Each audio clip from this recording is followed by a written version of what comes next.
هو انا يعني زي ما قلت لكم من شويه، هو خماسي، احنا نلعب خماسي.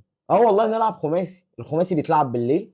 يعني دايما ماتش، يعني نادرا ما هتلاقي حد حاجز الصبح لان دايما الناس بيبقى عندها شغل الصبح ويعني او حتى لو عيال مثلا لسه في المدرسه ولا في جامعه، بيبقى ده الوقت اللي هو بتاع الكورسات وبتاع الدروس وبتاع الجامعه وبتاع المدرسه وكده، فدايما حجز الخماسي بيبقى بالليل.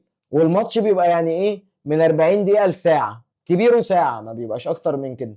فاللي هو برضو تحس ان هو الوقت بتاع ايه، شوط.